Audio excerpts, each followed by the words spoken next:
Well, thank you all for coming. It's a wonderful turnout, and I hope it stays this cool throughout the whole presentation. Tonight's speaker is Sebastian Junger, a Massachusetts native and a writer who recently accomplished his first book called The Perfect Storm. That's the story, as we all know, of the famous no-name storm of 1991. And today, that book appears as number 3 on the New York Times bestseller list.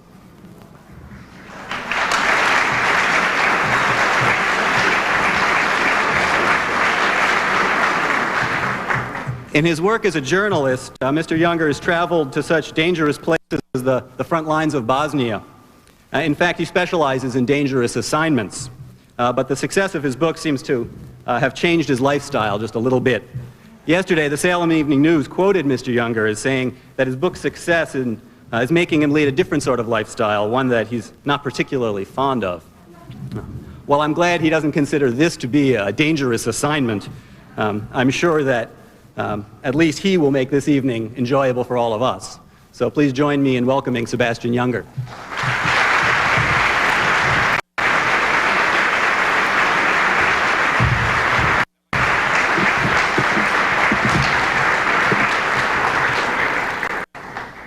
Thank you very much.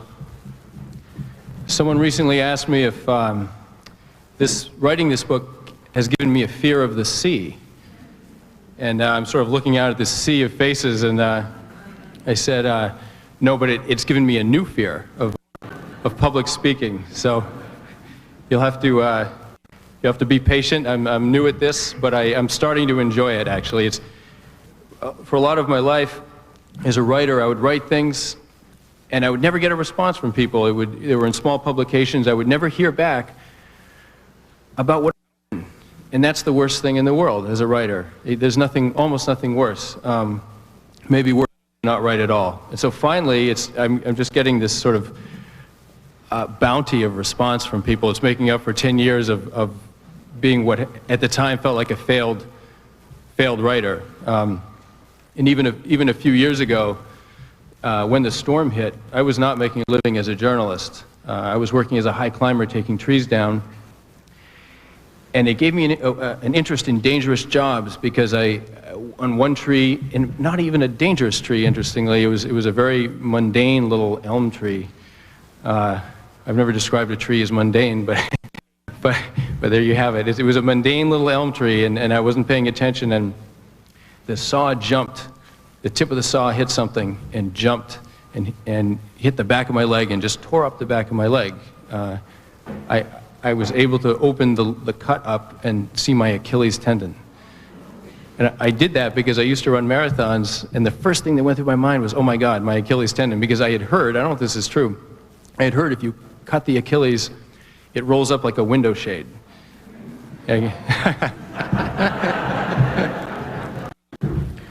Well, I didn't cut the Achilles, but I could see it. And so I rappelled down out of the tree, and I was swearing my head off. I was really angry with myself for having done that. And because usually when people get hurt, it's because they were stupid, not because they're taking risks. When people take risks and they think they're taking risks, they're really careful. I was just sloppy, and I got 18 stitches for it. And a month later, I was still limping around, trying to recover from this thing and contemplating a book on dangerous jobs, writing a book on dangerous jobs. It felt like people didn't pay enough attention to men and women who did dangerous work. You have loggers, high steel construction, oil rigs, that kind of thing. All the things that society needs to function, fishermen, forest firefighters, I mean, there's quite a list. All the things society needs to function, and no one stops to think while they're working in an office building 20 stories up, my God, some guy was straddling an I-beam, 800 feet above the pavement, bolting this thing together right where I'm sitting, and I'm sitting here because he was doing that. They don't stop to think about those things, and I wanted to write about them. It also gave me a chance to write about some very dramatic stuff. I mean, who would not want to go out west and write about forest firefighters? I was sort of planning out this list of things I would write about, and I'm like, God, smoke jumpers. I mean, if you can write about anything you want, why not write about things like smoke jumpers? And then I was going to do a chapter on war correspondence. And okay, I can go to, and I did. I went to Bosnia to work as a war correspondent and write about it. Just tremendous, as a writer, just these tremendously sort of fruitful topics, really dramatic topics. So these large forces of nature and occasionally of history that are just so dramatic and easy, in a way easy to write about. A firestorm, I found out how firestorms work. It's sort of a feedback loop, and the harder the fire is, the more wind it creates, which fans the fire and it gets even hotter. That stuff just fascinated me. They're all things, including history, things that can annihilate you, either in groups of thousands or individually. And I realized that having studied these, having written about these things, that forces that can annihilate us are really the most interesting things there are. It's the most interesting question. And I felt very privileged to be able to write about them. The book I was going to write was going to be a collection on dangerous jobs. It ended up being a book on this storm. And what happened was, in late October, I was living in Gloucester with my girlfriend, and one afternoon, the wind got weirder and weirder. I mean, it got stronger, stronger, and the sounds coming out of the phone lines were unlike anything I'd ever heard before. It was this unearthly moan, really creepy. And we went outside, and the waves were coming up over our street, over Eastern Point Road. And we ran out to the back, or I limped, but we got our way out to the back shore, and there were these huge 30-foot waves rolling in and just destroying these houses and gouging out sections of the streets and flinging rocks inland, so we had to stand behind trees to watch them, where we risked being hit. It was the most awesome thing I'd ever seen. And I've been in, at this point, I've been in some very dramatic situations as a journalist, and nothing compares to those waves. And they were slow. They weren't fast. They were slow moving. And that was almost worse, because they were so slow, and you'd see them coming and getting steeper and steeper. And then when they finally broke, it was just like, you could feel the ground shake. It was incredible. No, I think partly because I've never read, I'm going to start out reading this one particular section. I've never read it before. And I think because of the location where we're at, Maritime Museum, I feel like it's appropriate. However dangerous jobs are today, they were a lot more dangerous 100 years ago, 200 years ago. 10,000, as many as 10,000 men have been lost at sea from Gloucester alone.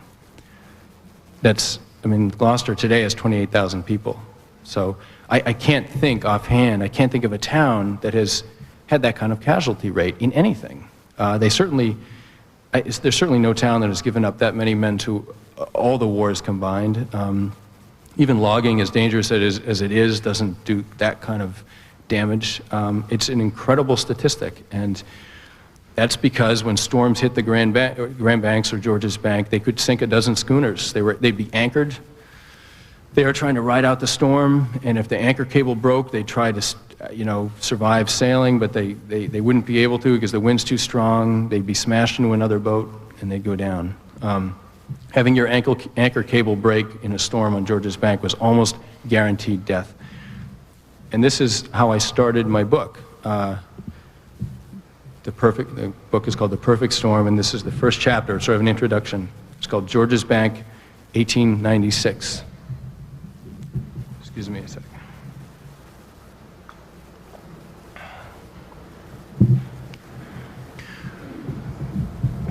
One midwinter day off the coast of Massachusetts, the crew of a mackerel schooner spotted a bottle with a note in it. The schooner was on Georges Bank, one of the most dangerous fishing grounds in the world, and a bottle with a note in it was a dire sign indeed. A deckhand scooped it out of the water, the seagrass was stripped away, and the captain uncorked the bottle and turned to the assembled crew.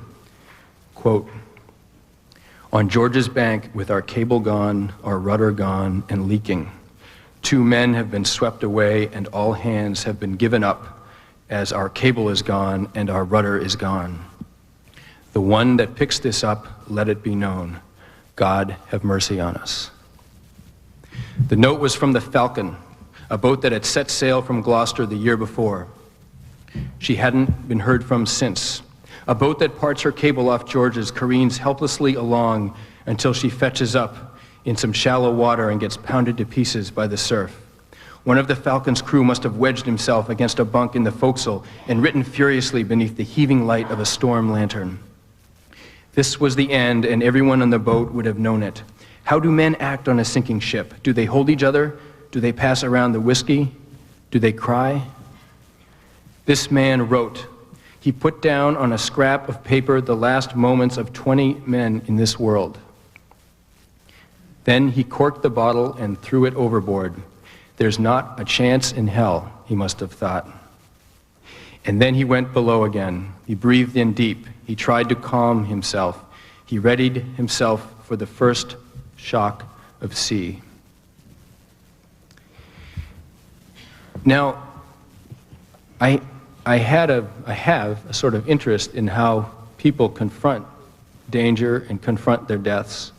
As a tree worker, I've worked on trees that I was absolutely sure were going to get me, hurt me or kill me, absolutely sure of it. But once you're doing this kind of work, any kind of work, you're locked into the sort of the mechanics of the process, and you can't, you can in a way, but you can't realistically suddenly say, no, I'm not going up this tree. What you do is you get very, or at least what I do is I get very fatalistic about it. And a lot of people do, and it's an interesting response. And that was one reason I started the book with that letter, with an account of the note in that bottle, because that was how one guy dealt with his mortality, was to try to, on the off chance that this bottle would be picked up, to try to communicate with his family and his friends. People say lost at sea. They don't say died at sea. They don't say they drowned at sea. They say they were lost at sea. And I don't think that's a coincidence. They really are lost in the sense that they're never found again. They never come back, and that's all you know. You don't know that they're dead. I mean, today you do, because there's modern communication. There are helicopters and search planes and stuff like that. Back then, there weren't. There were people who were lost off of schooners on dories, got blown out of range of the schooner.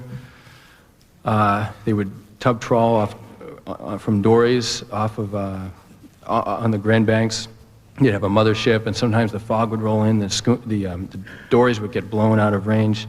Some guys ended up in Europe. They would drift clear across the Atlantic, end up in Europe, and they couldn't just pick up the phone and say, call home and say, hey, I'm okay. They couldn't do that. They might get home 6 months or a year later. One guy had to go all the way to Brazil on some kind of ship, and then up to Gloucester. It took him a year to get home, and he came walking up Main Street and knocked on his own door, said, I'm not dead. And so being lost at sea it's different, it's qualitatively different than dying in any other way. And even today, with the certainty that someone who's disappeared out at sea is dead, it still is very, very hard for people to get over it. And that was something that I didn't realize until I started writing this book. And of course, I ended up, boy, as a journalist, what an awful corner to paint yourself into. I ended up with a contract to write a book about 6 guys who disappeared at sea. And my own little rule was that I couldn't fictionalize at all. There are some, quote, nonfiction books that are really more, based on the true story, a sort of a dramatic rendering. I didn't want to do that, so I couldn't fictionalize, and these guys disappeared. I have a few radio contacts. I've got some data buoy reports. Just for your information, the waves in this storm were over 100 feet high. I know hour by hour what the wind and waves were doing, and I have a few radio reports, and that's about it. And I had to reconstruct in dramatic fashion that hopefully would sell. I actually didn't think it had a chance in hell of selling. And neither did my publisher. But what that did was, it freed me up to write exactly the book I wanted to write. Is my first book. I just felt lucky to have a book contract. I was in Bosnia when my agent faxed me. He said, I sold your book. And the fax got to me, as you can imagine, sort of circuitous route. And I got it, and I was almost regretful. I thought, oh no, now I have to really do this. And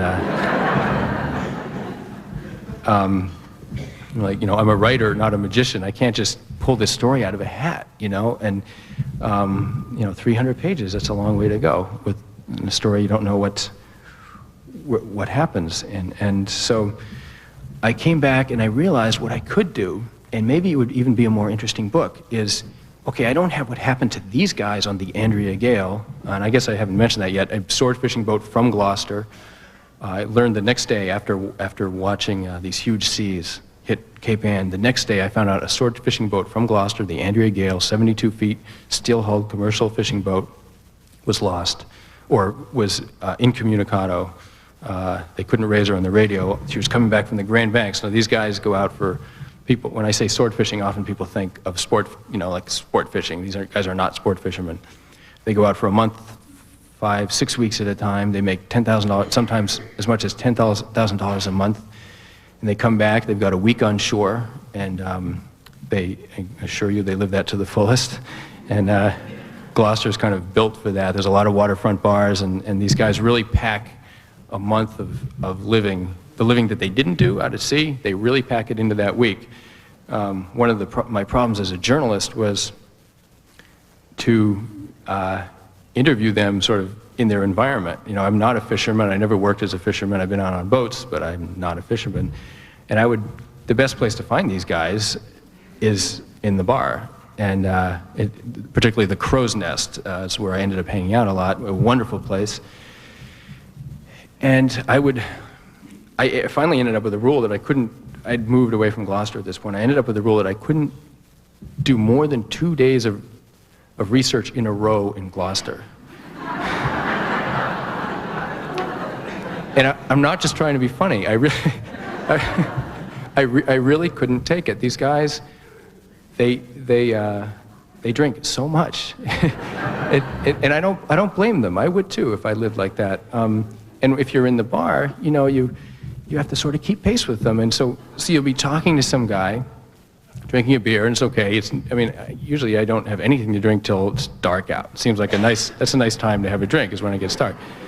And, you know, it's 11 in the morning, and I'm having a drink, but I'm like, okay, I'll do it for journalism, you know?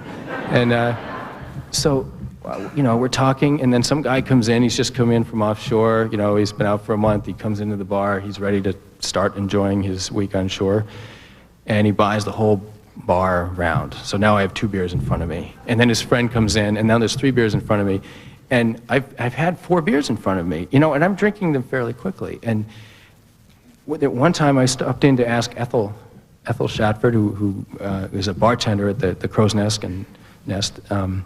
Unfortunately, very tragically, her son died on the Andrea Gale, which is why I started going to the Crow's Nest. She would sort of keep an eye out on me and make sure that the guys weren't sending me too many drinks, because I would be in there for hours and hours talking to these guys. But one day, I went in there to talk to her, and I was like noon maybe, and I just had a quick question to ask her, and then some guy walked in, and she said, oh, you got to talk to this guy, he knows all about fishing. So I started talking to him, and really sort of the next thing I knew, it was midnight. And throughout, I was there the whole afternoon, but I got a tremendous amount of information. I really wrote this book, well, a lot of it from hanging out in this bar and becoming to some extent, part of this bar. So, at any rate, I sort of went off on that tangent to tell you how I can put this book together. I decided I can't know what happened on that boat, and in some ways it's better if I don't, because if I knew what happened on the Andrea Gale, all I would have is one story, because only one thing happened to that boat. Whatever it is, that's all that happened. I can't know that, so my responsibility to the readers as a journalist is to give them many different scenarios that all of which could have happened. And if I don't know what it's like to be in 70-foot breaking waves on a sword fishing boat, and I don't, thank God, and I can't interview these guys because they didn't come back, I felt it was legitimate to sort of say to the reader, okay, we can't know that, but there is a boat, the Mary T, for example, that survived. It was in 70-foot waves, and they didn't sink. And we can ask the captain of the Mary T, Albert Johnston, what was it like? What was your crew doing? What were you thinking? And I can say to the reader, that's probably what they were thinking on the Andrea Gale, something pretty close to that. And so what I ended up with was a kind of tapestry of different people's stories to tell one story. one probable story. And it ended up being a much broader book. It really is the story of many people. It's the story of fishing in general. And I didn't realize, I mean, when I started writing the book, I was, oh my God, this is going to be difficult. And about halfway through, I started to realize, no, what seemed like a liability is absolutely going to save this book. Now, instead of having to give them the story of the Andrea Gail, I'm free to give them 3 stories about what it's like to be in 70-foot seas, and then 2 stories about what it's like to go down at sea, and then 4 stories about what it's like to drown, or whatever. It ended up being a tremendous opportunity. So I started thinking of it as a sort of journalism of equivalence. If I didn't know what happened, I could legitimately say, well, here's a similar situation. This is as close as we're going to get. The closest I could get, I mean, I wanted to take this all the way up to the point where they died, where they drowned. The closest I could get to what it's like to go down at sea and think you're going to die is a guy named Ernie Hazard. It's a great name for a guy that almost died at sea. In the early 80s, he was pitch-poled on a 55-foot lobster boat. Pitch-poled means he was flipped end over end. To do that, the wave has to be bigger than the boat. The wave was around 70 feet. And they went up, and the wave just laid them over on their back. And the next wave started to sink them. And he went from being in the wheelhouse looking at these huge waves to the next thing he knew, he was in complete darkness, upside down, in a flooded wheelhouse, 200 miles offshore, in late November with a lung full of air. Now, I felt that you could legitimately interview Ernie Hazard and find out, have a pretty good idea what someone's thinking when they're dead sure they're about to drown at sea. You can't come closer than Ernie Hazard and not actually drown. What happened with Ernie Hazard, and it's interesting, I was speaking earlier about how people face their deaths. They're strangely calm about it. These trees that I would do sometimes would kind of rattle me, but when it really is a moment of crisis, you're very, very calm. And Ernie Hazard decided that he had a job to do. In that moment, he's upside down in complete darkness, no idea even how to get out of the wheelhouse, you know. And he decided he had a job to do, and his job was to die. For the next couple of minutes, he wanted to do this job as well as possible. And that meant exhaling and getting on with it. But he also had friends and family, obviously, on shore, like we all do, and he decided he sort of owed it to himself or to them or whatever to try to escape once. He would swim in one direction, and if he got out of the wheelhouse, he'd keep trying to survive. And if he hit a wall, he'd let himself exhale. That was what he wanted to do, was exhale, and he cut a deal with himself. And he swam in one direction, and he felt himself slide out through an opening. He has no idea what the opening was, a door or a broken window. And the next thing he knew, he popped up on the surface, basically in his underwear, again in late November, 200 miles offshore. And miracle of miracles, the life raft popped up next to him. And he climbed in, and when the life raft was tethered to the boat, and he was hoping other people might make it out of the boat. No one else did. I think there were 3 other guys. They died, 3 or 4 other guys. He waited until the boat started to go down, and then he cut the line and spent the next 2 days in the life raft up to his waist in winter ocean water, basically, getting flipped out of the raft, climbing back in, these huge, huge waves. He was finally picked up by the Coast Guard and rushed to a hospital. It's 2 days later. And when I flew out to California to interview him, because this is sort of my star witness. I mean, I felt like, his story is the story of the Andrea Gail, only he got out. And he put me up at his house. He's an incredibly nice guy, really sweet man. He's in his 50s now. And he, sort of towards the end of the interview, I said, Ernie, he was hospitalized for hypothermia. And I said, Ernie, how long did it take you to warm up? And I pictured, hypothermia means you're really cold, and I just pictured, put him in a hot bath, give him some hot chocolate, and well, how long can it take to warm up from that, and a few hours maybe. And I said, how long did it take you to warm up? And he really thought about it. He literally scratched his chin, because he was thinking back 15 years, and he said, 3 or 4 months. And the skin on his legs is still numb because the nerves were so badly damaged by the cold. At any rate, another was a talk of digressions, another long digression, just to really explain what I was trying to do with this book, how I thought I could tell a story about a story that couldn't be known. I'm going to read another section now. It's from, it's around when the storm is starting to hit these guys. Billy Tyne is the name of the skipper. You can take another drink of water.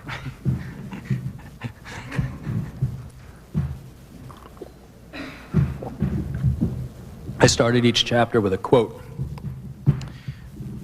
And this quote was from a historical document. It's from a book called Historic Storms of New England, 1891, and it describes a ship that was lost in 1839 off Newburyport. It started to go to pieces on the rocks right offshore, and the young men of town ran down to try and help the young men on board. They were only a few hundred yards apart, but it was huge winter seas. And they realized they could not get out there in their dories. And so the quote I thought was really a tragic and poetic passage describing the loss of this boat and this effort to save the men.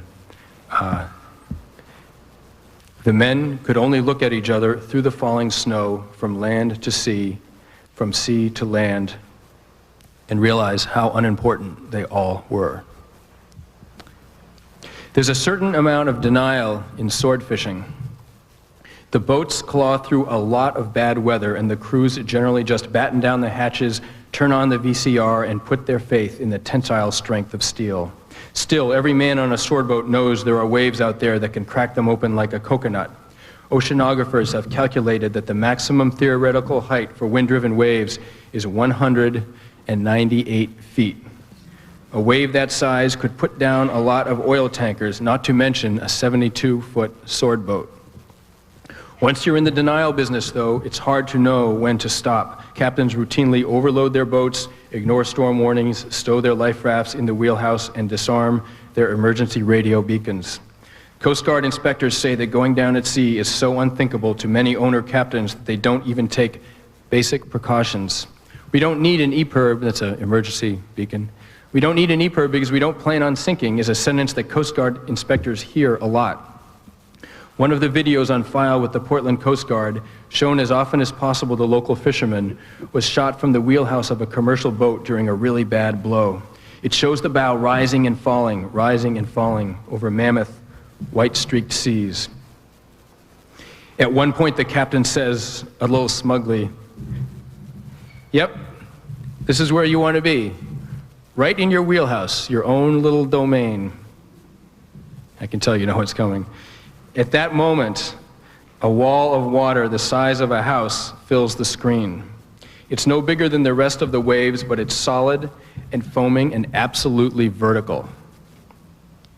It engulfs the bow, the foredeck, the wheelhouse, and then blows all the windows out. The last thing the camera sees is whitewater coming at it like a big, wet fist. The farther you work from shore, the less smug you can afford to be. Any weekend boater knows the Coast Guard will pluck him out of whatever idiocy he gets himself into, but sword boats don't have that option. They're working 400 or 500 miles from shore, way beyond helicopter range. So Billy, any blue water fisherman, has a tremendous respect for the big wet fist. When Billy receives the weather chart off the fax machine, he undoubtedly tells the crew that there's something very heavy on the way.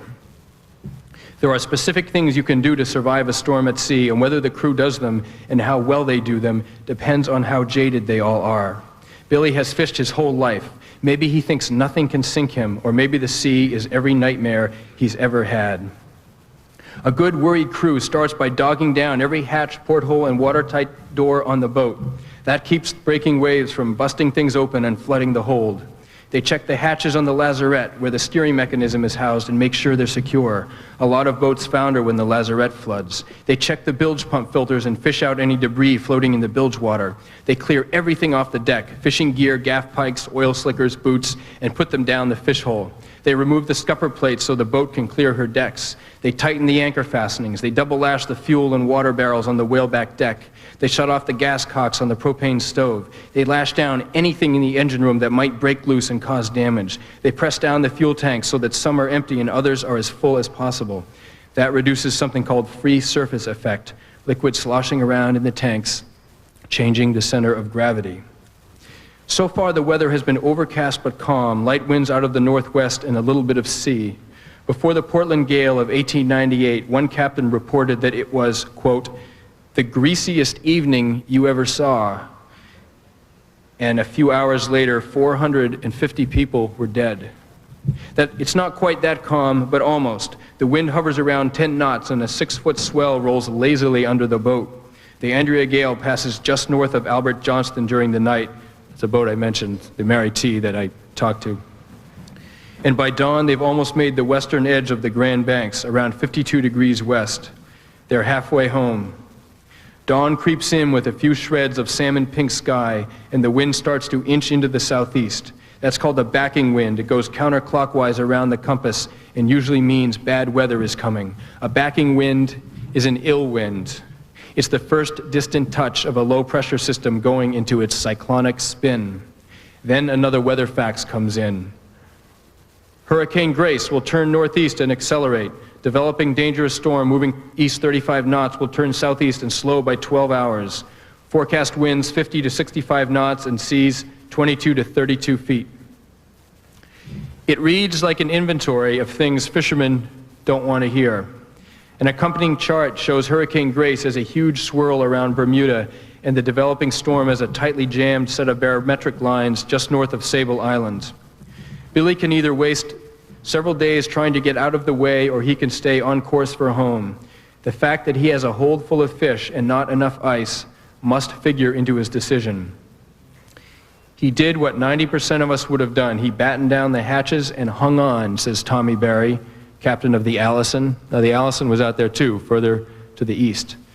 And because the storm did something called retrograde, it didn't hit the rest of the fleet. If it had hit the rest of the fleet, 12 boats, the way it hit the Andrea gale, they probably all would have gone down. That was the consensus of the guys who were out there.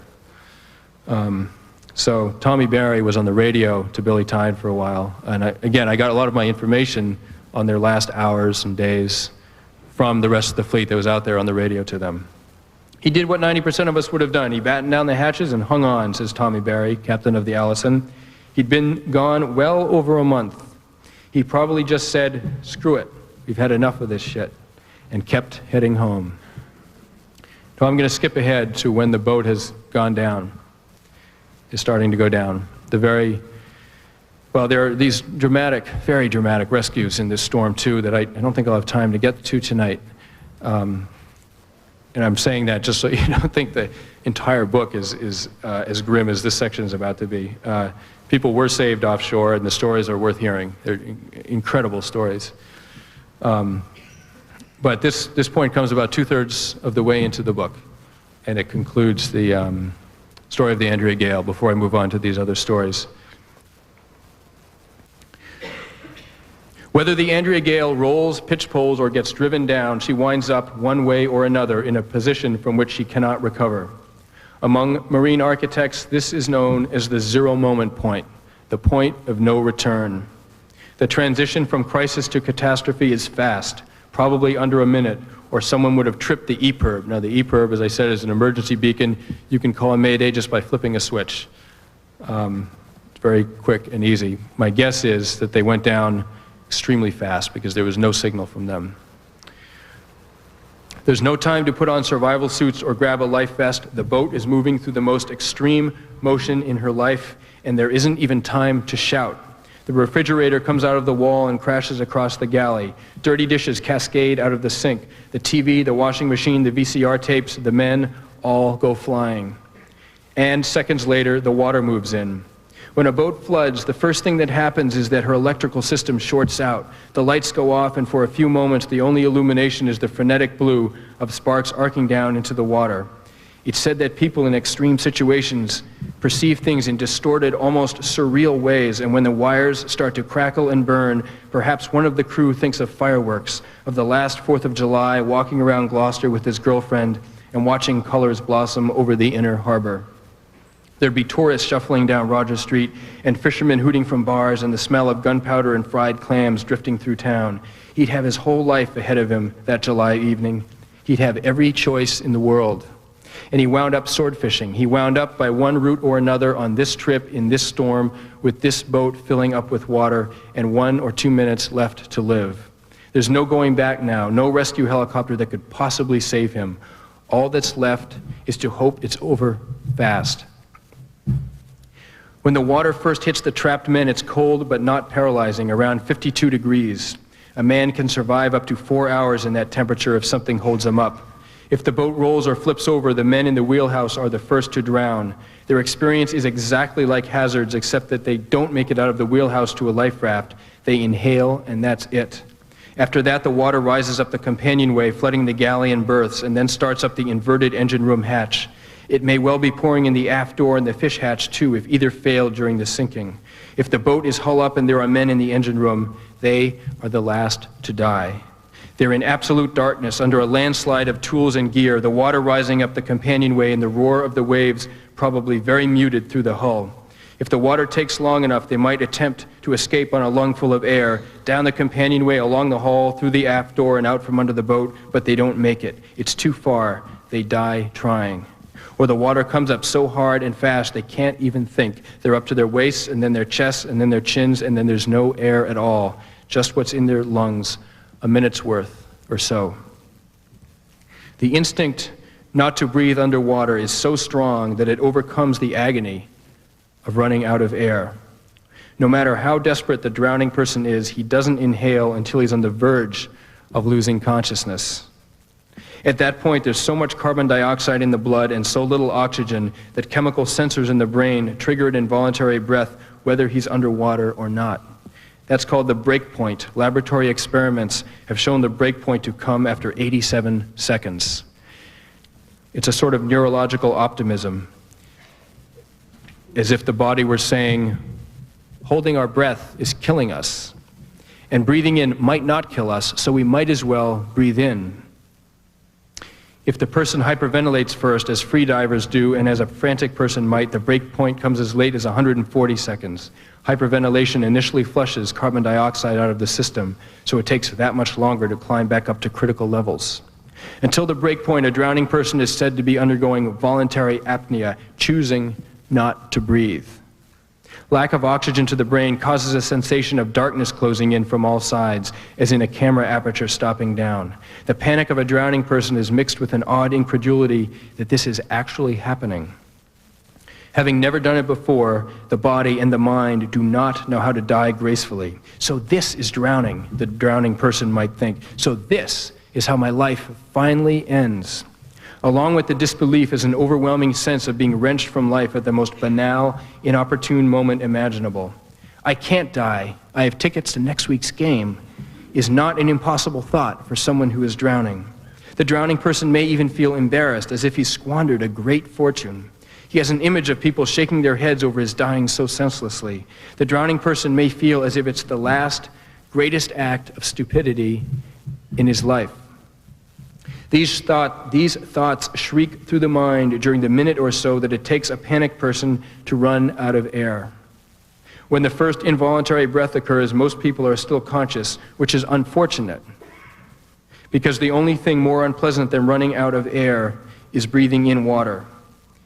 At that point, the person goes from voluntary to involuntary apnea, and the drowning begins in earnest. What I wanted to do with this book is describe in as great a detail as possible what killed these guys. everything from the history of Gloucester, which is a fishing town, so they were fishing, or there was a fishery for them to work in, to how waves work, how meteorology works, finally, what happens when you drown.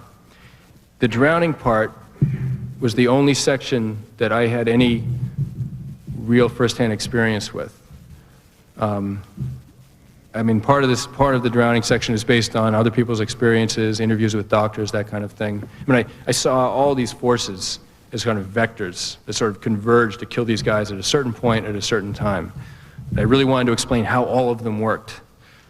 Someone described the book as a coroner's report, a very involved coroner's report, in a way that's true. The drowning section was the only part that involved my own experience. I've surfed since I was a child. My main affection for the sea is via surfing.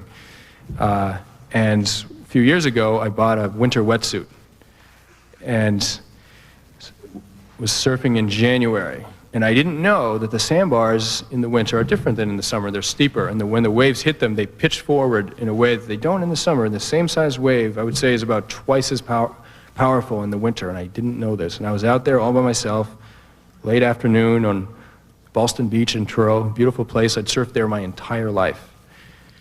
The idea that you could die at Ballston Beach was just inconceivable to me. It was laughable. You sort of think you'll die in a dramatic place, but usually you don't, I guess. And a huge set of, it was a big day, I was way out, I was about ready to come in, and a huge set of waves came through.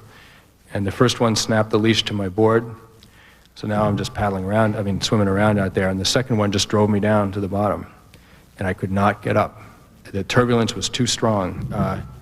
Usually, a wave breaks over you and you sort of get thrown around for a while. It's like it's been described as being in a big washing machine, is exactly what it feels like.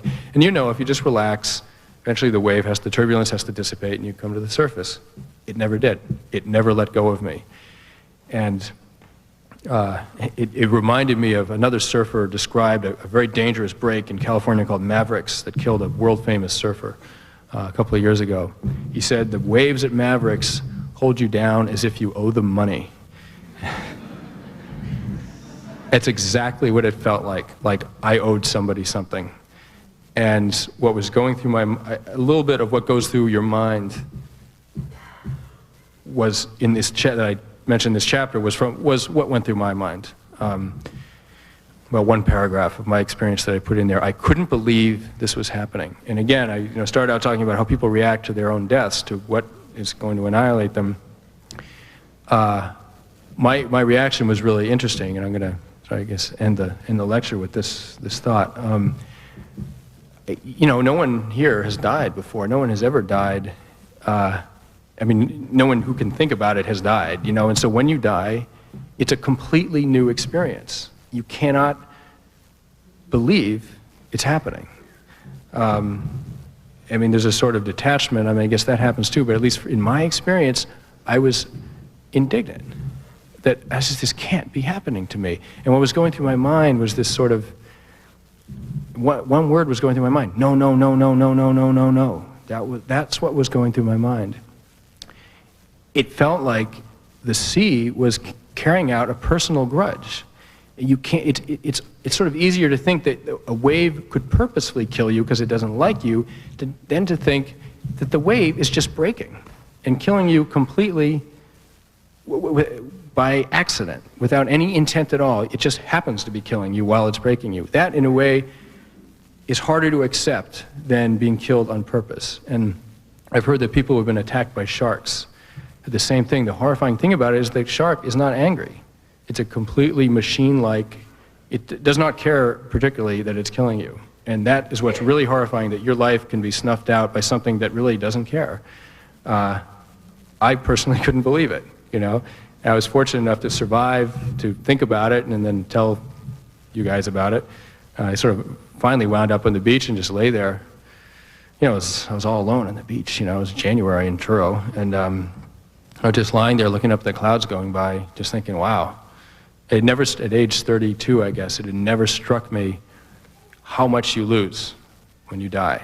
I'm not a particularly religious person, and I personally feel when you die, that's it. And I was staggered by the immensity of what you lose. And even just a cloud, it's like, wow, I almost never got to see a cloud again. You know, I mean, in a way, a cloud isn't much. In a way, it's everything if you never get to see it again. And I just lay there thinking about clouds, about my family, and I feel like there's stages of maturity that people go through, and men have a weird phase of feeling totally sort of invulnerable.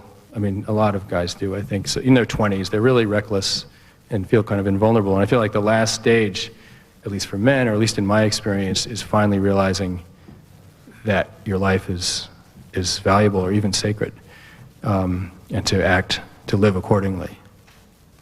And I tried to write a book that, you know, these 6 guys who died, or pretty much died anonymously. You know, a lot of people might have thought that they weren't, you know, they didn't go to college, they didn't, you know, a lot of them were divorced. In a lot of ways, they were leading what could be thought of as failed lives. And I tried to write a book that countered that thought, that said, no, there's no such thing as a failed, I mean, if you're alive, it's a success. It's something of value. And these guys, as much as any Harvard graduate or anybody, their lives are worth describing, and their deaths are worth describing. And I tried to do as sort of detailed and obsessively accurate account of it as possible. And this is it. Thank you.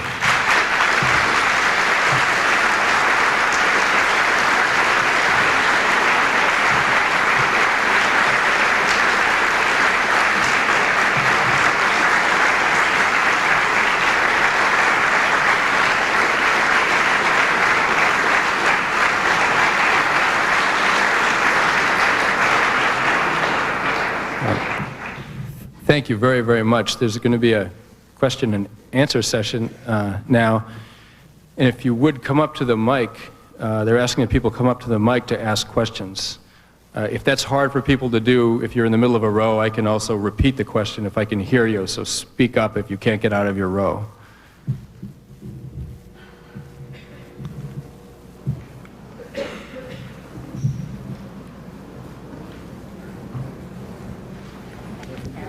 I was very impressed with your description of the Air National Guard and the jumpers. Yeah.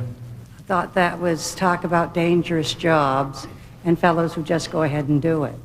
Yeah, thank you. Thank you. These guys the Air National Guard rescue jumpers are incredible. And the Coast Guard, too. They jump out of helicopters into, 50-foot seas at times to save people.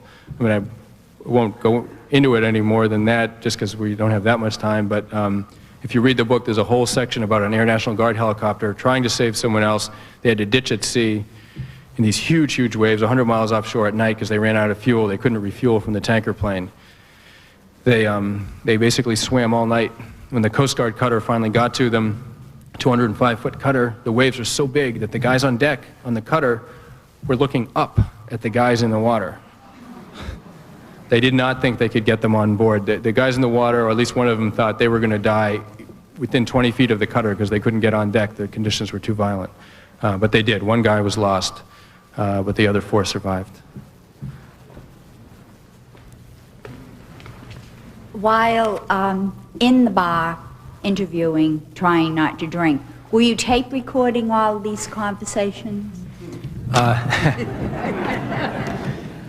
No, I had different kinds of interviews. A tape recorder is a difficult thing in a bar setting. People pay attention to it, and sometimes it gets in the way. Often what I would do, I have a sort of technique for remembering things as I'm having a conversation with someone. And if I can get into the bathroom, say in a bar, often enough to jot things down in a notebook, I can go for 20 minutes of even a pretty fruitful conversation and retain most of it. I mean, it's not the kind of accuracy you get out of a tape recorder, obviously, but it also, so you don't have that kind of accuracy, but you do get a lot more than you would with a tape recorder in that situation. It's a trade-off. When I got to know someone well enough, I would say, listen, it's really important to me to hear what you have to say and to make sure it's accurate. And I'd like to use a tape recorder. If we can meet sometime in your kitchen or something, I'd like to tape it. And usually they'd say yes. They would like the idea that I was interested in getting exactly what they said, and I was. So I would sort of pick and choose my moments, but in the bar, often I would just have a notebook in my back pocket, and I would just go to the bathroom, and you know, try to write it down. Yeah, well. Congratulations, first of all. It's a magnificent book. Thank you. I'm curious as to what relationship you have with the women and the families of the men that drowned at this point now. And secondly, how has this changed you? The book? Yeah. How has it changed me? Well, I'm here, for one. I got to know Ethel Shatford, the mother, quite well, and Chris Cotter, his girlfriend, and some of the other ex-wives. I got to know them by interviewing them, and then got to be friends with them, particularly the women in Gloucester. And it was concern over their reaction to the book that really worried me. After the book went to press, I just thought, I mean, I really got close to these people. I couldn't have written the book without them, without their help. There would not have been a book without them agreeing to help me. And it, you know, it's a portrait of Gloucester. I mean, it's a town that I love. It's also, I feel, a town with a certain amount of problems. There is a lot of drinking. You know, there used to be a huge drug problem. And I didn't want to give a glossy, romantic picture of Gloucester, I mean, in a way that's as unfair as, it's as unfair as really, you know, scorching the town critically. I didn't want to do either. And I was afraid that this sort of warts and all description of Gloucester would really offend people. I wouldn't have intended offense, but I was afraid that they wouldn't understand why I was putting in some of these sort of more sordid details. No one, not the families, not the women I interviewed, nobody reacted that way, which was a huge relief. So basically, to answer your question, I got to be quite good friends with them. They loved the book, and I feel it's a tremendous honor to have their approval for this book. In a way, it was, well, in a way, it was absolutely more important to me than getting, you know, the New York publishing world to like it, which in some ways isn't that hard to do, you know? I mean, you know, they're comparing my book to other books. People in Gloucester are comparing my book on fishing to actual fishing, you know? That's a very scary comparison for a writer. So, and how has it changed me? Well, suddenly I'm leading this public life. You know, that's probably the biggest change. I'm sort of getting used to it. I miss being on my own. You know, I used to drive around the country in a station wagon, sleep out in the desert, and I used to do a lot of cool things. You know, and now it's really hard to find time to do that. I really want to get back to it. Yeah. Why do you like danger and dangerous situations? Well, in a way, it's sort of a simple, I don't mean to be glib, but danger is dramatic. It just is, you know? If you're in a dangerous situation, I mean, when I've done tree work, it really makes you feel alive to be in a situation where you might get hurt or you might get killed. You focus all of your senses and all your strength and all of everything gets focused on what you're doing. If you're 80 feet in a tree, or, you know, I was in Bosnia, if you're in some situations in a war, you're just so intensely aware that you're alive, in the same way that I was after the near drowning experience. The same thing, I was lying there on the beach, I couldn't get over the fact I was alive. It was like a drug. Just the idea that I was alive was a drug. I mean, in some ways. Risk kind of works in the same way. There's a poet that I know said, risk is extra life. I just fell in love with that.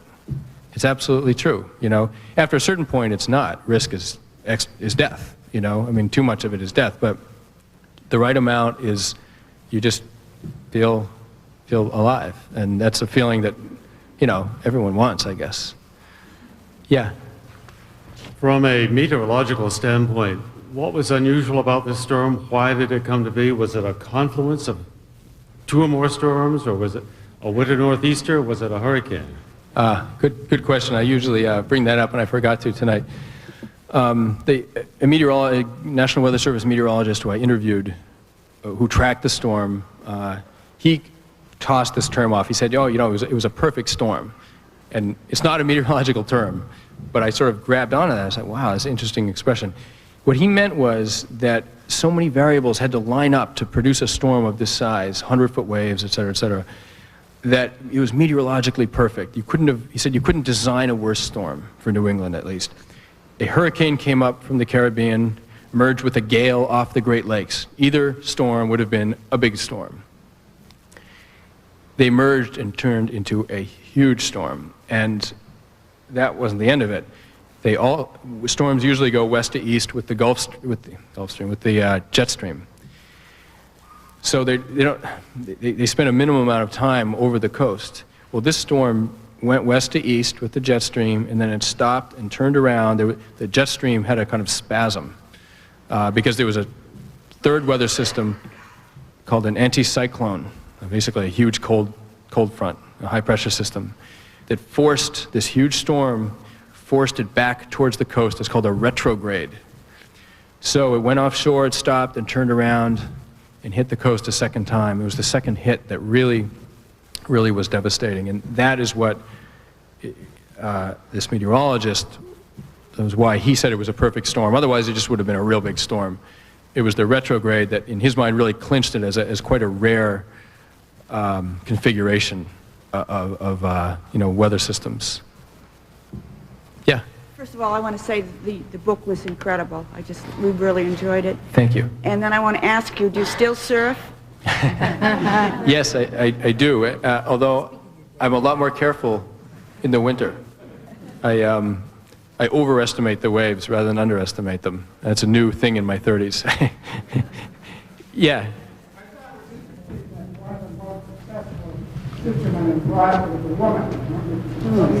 You mean Linda? Yeah. He was saying that one of the most successful fisherwomen in Gloucester is a woman, Linda Greenlaw. I just spoke with her a few days ago, actually. Yeah, it's an industry of almost exclusively of men, and she started out, if I'm remembering right, she went to Colby College, she had a double major, and just fell in love with the sea. And just started fishing summers, and then got out of college, didn't want to pursue whatever it was she'd studied, I think government and economics or something like that, and started fishing, and is not only one of the only women in the industry, but one of the only women captains, and not only that, one of the very, very best captains in the entire sword fishing fleet. Everyone wants to fish with Linda Greenlaw, and to sort of top it off, she's just a fantastic person. I mean, you within 3 seconds of meeting her, you just think, I'm in the presence of a truly great, warm-hearted person. She's a fantastic person. I can't say enough. I didn't get to talk about her that much in the book, but she's a really tremendous person and a great fisherwoman. Yeah. Yes. I grew up with Billy Tyne in Sully. Oh, did you? Yes, in Gloucester. Oh, my God. And we hung out together at Tony's Corner. I don't know if did they ever mention Tony's Corner to you on Washington Street in Gloucester? Tony's Corner, no. Yes. No. But we grew up together. And I just want to thank you for writing this book, the Shatfords, and they're just terrific people. They had a hard life growing up, but they've always stuck together, and they're very family-oriented. Yeah. And I just love Gloucester. I've been out of Gloucester since I've been 27, well, 15 years. And my heart is always in Gloucester, in the sea. Thank you very much. My mother's packed fish. I just love Gloucester, and I love the book. Thank you. Thank you, really. It really means a lot to me. Yeah.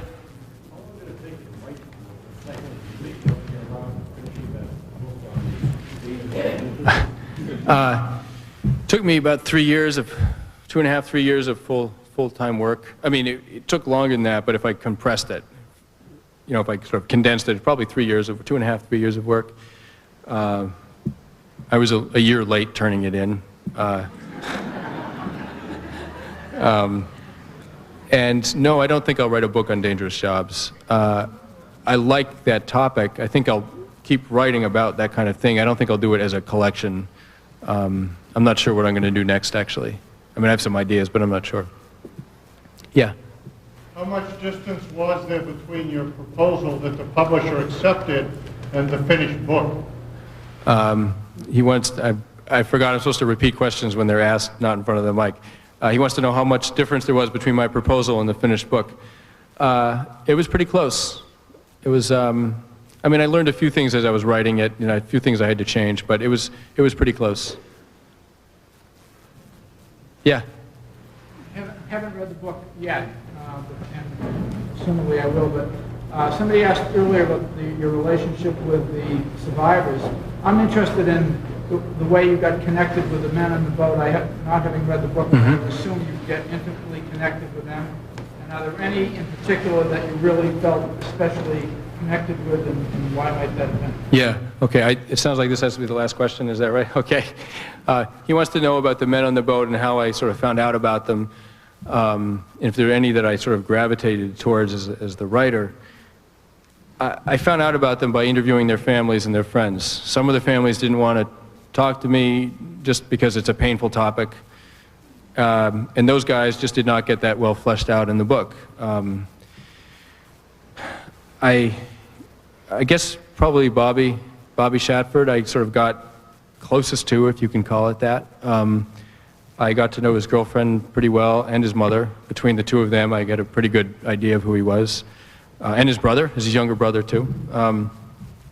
And it affected me because I really was getting to know people who had died. And I was writing about them and I almost felt like, I don't know, it was a strange process. And at one point I wrote an article about the Andrea Gail. It appeared in a magazine, and after the article I sort of wondered what people in town thought about it.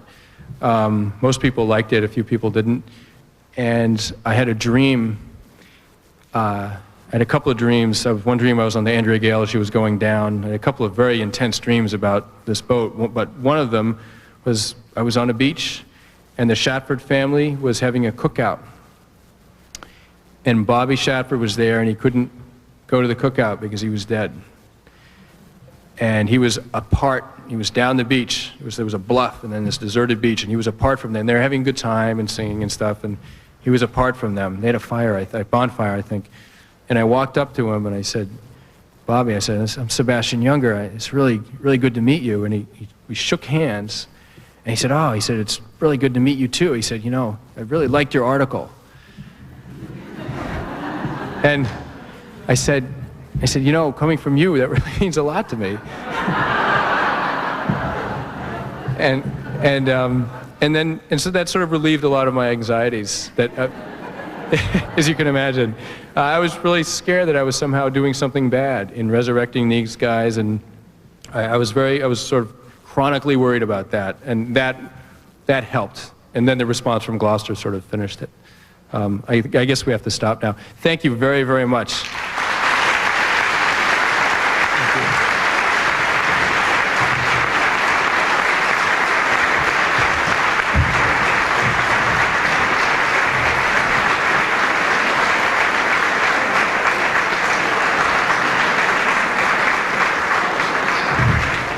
Well, thank you all very much for coming. As before stated, down those stairs over there we have a reception and a book signing to follow. I hope to see you all downstairs.